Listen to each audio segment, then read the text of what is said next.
Fala torcida do Flusão. Estamos de volta com novas notícias do nosso tricolor das Laranjeiras. Deixe seu like, se inscreve no canal, para ficar por dentro de tudo que acontece no clube. A seguir teremos 3 notícias sobre o Fluminense. Fique até o final porque a última nos reserva uma grande surpresa. Vamos à primeira notícia. Na Ilha do Retiro, o Fluminense viveu mais uma noite em que a frustração tomou conta da torcida. O empate contra o Sport, com um gol sofrido nos segundos finais, mostrou novamente um problema recorrente da equipe: a dificuldade em manter a concentração até o apito final. Para quem acompanha o time, essa situação dói ainda mais porque o tricolor foi superior durante grande parte da partida, criou mais, teve controle do jogo, mas acabou desperdiçando 2 pontos preciosos que fariam diferença na briga pelas posições de cima da tabela. Quando o relógio já marcava quase o fim, parecia que a vitória estava garantida. Só que um cruzamento despretensioso encontrou espaço na defesa. Soteldo, que tinha a chance de cortar a jogada, hesitou.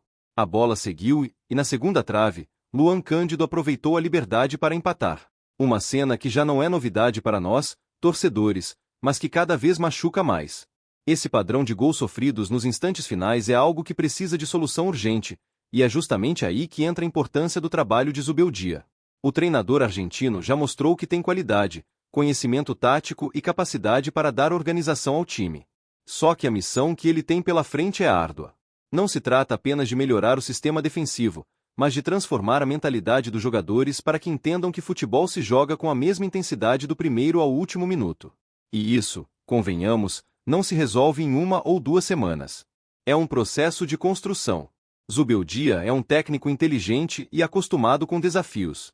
Ele sabe que o Fluminense tem qualidade para brigar na parte de cima da tabela, mas também entende que há detalhes que custam caro no Brasileirão. O jogo contra o Sport foi um retrato disso. Dominamos, tivemos mais posse, criamos, mas faltou aquele instinto de matar a partida e, principalmente, de fechar os espaços nos minutos finais. Para um treinador com a visão que ele tem, esse tipo de falha é um ponto de estudo diário. É importante destacar que não é apenas uma questão de azar ou desatenção individual. Há aspectos coletivos que precisam ser ajustados. A recomposição da defesa, o posicionamento na bola aérea, a forma como o time lida com a pressão do adversário nos acréscimos. Tudo isso entra no pacote que Zubeldia terá que resolver. E eu acredito que ele vai conseguir, porque já deu sinais de que conhece bem as fraquezas e não se esconde dos problemas. O que me anima é perceber que o treinador não se limita a apontar culpados. Ele busca soluções. É um técnico que gosta de intensidade, de marcação forte, de equipes que não se acomodam. E o Fluminense, com o elenco que tem, pode assimilar esse estilo. Só precisamos de tempo para que os ajustes se consolidem. Claro que para nós, torcedores, é difícil ter paciência quando vemos vitórias escaparem por descuido. Mas também é preciso confiar em quem está conduzindo o time. Zubeldia tem um caminho duro pela frente, porque cada rodada no Brasileirão é uma guerra. Os adversários estudam, pressionam, exploram qualquer vacilo. Mas se tem alguém capaz de transformar essas dificuldades em aprendizado, é ele. A frustração de Recife precisa servir como lição para todos, porque não dá para repetir erros desse tipo se queremos algo grande na temporada. O torcedor sabe que a camisa do Fluminense é pesada e que não aceita vacilo. Zubeldia também já percebeu isso. É justamente por entender o tamanho dessa responsabilidade que ele vai trabalhar ainda mais para corrigir as falhas, organizar a defesa e preparar a equipe para ser mais madura nos momentos decisivos. Eu vejo nele a capacidade de mudar esse cenário, de dar ao tricolor a consistência que falta, e, acima de tudo, de resgatar a confiança que nós precisamos sentir no fim de cada partida. Vamos à segunda notícia. Na Ilha do Retiro, em mais uma noite em que o Fluminense buscava a vitória, o nome que mais apareceu em campo não foi o de um jogador, e sim o de Rafael Claus. O árbitro paulista voltou a mostrar que, quando está com o apito, sempre existe o risco de o jogo ser manchado por decisões polêmicas, e muitas vezes, equivocadas. O que deveria ser apenas um espetáculo de futebol acabou sendo interrompido por uma arbitragem confusa, que conseguiu irritar tanto torcedores do Fluminense quanto do Sport. A Confederação Brasileira de Futebol divulgou os áudios da comunicação entre Claus e o VAR, e isso deixou ainda mais evidente a insegurança e a falta de critério em suas escolhas. No primeiro tempo, o gol de Martinelli que poderia ter mudado completamente o rumo da partida foi anulado. O lance teve início em uma jogada de Kevin Serna, que fez uma bela arrancada e cruzou para Cano finalizar. Martinelli completou para a rede, mas logo a festa tricolor foi interrompida pelo apito. O VAR chamou Klaus para analisar uma suposta falta de Inácio em Barleta ainda no meio de campo, lance muito anterior à finalização. O árbitro de vídeo descreveu o contato como um pisão que teria impedido a sequência da jogada. Klaus, sem hesitar muito, aceitou a recomendação e voltou atrás, anulando um gol legítimo do Fluminense. O curioso é que até mesmo na fala dos árbitros de vídeo havia dúvida, com frases como "não entendo como jogo brusco grave, mas entendo como falta". Ou seja, nem mesmo quem estava revisando tinha convicção plena. Klaus, como de costume, preferiu seguir pelo caminho mais cômodo, parar a jogada e manchar o momento do Flu.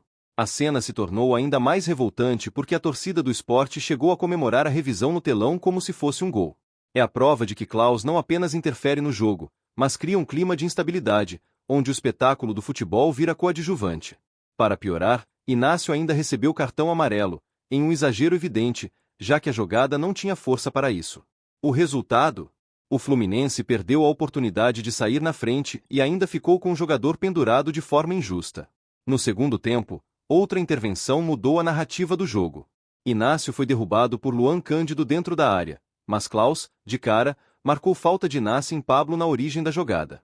O VAR precisou intervir para mostrar que não havia impacto suficiente no lance com Pablo, e que o que realmente aconteceu foi um pênalti claro dentro da área. Mais uma vez, Klaus mostrou indecisão, pedindo imagens, repetindo que não via impacto.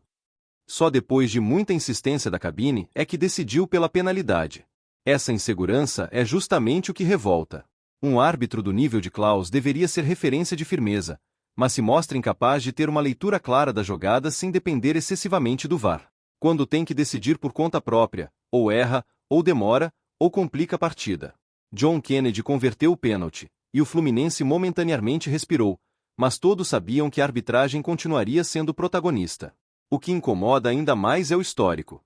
Klaus coleciona atuações duvidosas em jogos importantes do Fluminense, e não é novidade para nenhum tricolor que sua presença em campo gera desconfiança antes mesmo do apito inicial. É aquele tipo de árbitro que parece carregar consigo uma predisposição para decisões que invariavelmente prejudicam nosso time. Não se trata apenas de um erro isolado, mas de um padrão que já se repete há anos. É revoltante ver como a arbitragem brasileira insiste em manter nomes como Rafael Klaus em destaque. Ele já mostrou inúmeras vezes que não tem perfil para conduzir jogos de grande intensidade. Quando deveria garantir a justiça e a fluidez da partida, ele se perde em burocracias, paralisações e interpretações subjetivas. Quem perde é o torcedor, que vai ao estádio esperando ver futebol e volta para casa falando do árbitro. O Fluminense, que luta dentro de campo com raça e qualidade, não pode ser refém da insegurança e da falta de critério de um árbitro. Rafael Klaus é, sem dúvida, um dos maiores exemplos de como a arbitragem brasileira precisa urgentemente de renovação. E cada vez que ele apita um jogo nosso, a sensação é de que teremos que enfrentar não apenas o adversário, mas também a figura de um juiz que insiste em ser protagonista pelos motivos errados. Agora vamos à terceira notícia. John Kennedy é daqueles atacantes que nascem para decidir jogos. Depois de um longo período sem balançar as redes, o garoto de Xerém voltou a mostrar porque é um artilheiro nato e merece cada vez mais espaço no elenco do Fluminense. Foram 17 meses sem marcar com a camisa tricolor, mas a espera acabou, e de forma emblemática. Gol em clássico recente, participação ativa contra o Sport e a sensação clara de que ele está pronto para retomar o protagonismo que sempre demonstrou nas categorias de base e nos momentos em que foi decisivo no time principal. Quando entrou em campo diante do Sport, John Kennedy mostrou confiança e personalidade. Ele não se intimidou, pediu jogo, buscou a bola e, quando teve a chance de bater o pênalti, não pensou duas vezes. Foi para a bola como um verdadeiro artilheiro, com a frieza que se espera de quem carrega o instinto de goleador no sangue. E não é só o gol em si que impressiona, mas a forma como ele se comporta em campo. É um atacante que não se esconde, que busca espaço entre os zagueiros, que acredita em cada jogada e que sabe como poucos transformar uma oportunidade em gol. O mais interessante é que John Kennedy não apenas voltou a marcar, mas voltou a ser a primeira opção do banco de reservas, o que mostra como ele conquistou rapidamente a confiança do técnico. Enquanto outros jogadores acabaram perdendo espaço, o atacante furou a fila e deixou claro que sua qualidade não pode ser ignorada. Isso não é surpresa para quem acompanha de perto sua trajetória. Desde muito jovem, ele sempre se destacou por ser um jogador diferenciado, com faro de gol, coragem para enfrentar qualquer defesa e a capacidade de decidir partidas em momentos cruciais. Não é exagero dizer que o Fluminense tem em mãos um atacante que pode se tornar peça fundamental nesta nova fase do time. Ele já provou isso em outros momentos, inclusive em jogos decisivos, e agora parece viver novamente um período de ascensão. O torcedor sente essa energia, sente que John Kennedy está mais maduro, mais focado e com vontade de mostrar tudo o que pode render. A cada minuto em campo, ele transmite aquela sensação de perigo constante ao adversário, o que é exatamente o que se espera de um artilheiro. A confiança que ele passa também fica evidente dentro do elenco. Quando seus companheiros de time permitiram que ele assumisse a responsabilidade de cobrar o pênalti, isso mostrou que não se trata apenas de talento individual, mas também de respeito e confiança coletiva. Um atacante artilheiro precisa disso. Precisa que o grupo confie nele, que saiba que a bola nos pés de John Kennedy pode virar gol a qualquer instante. E foi exatamente o que aconteceu.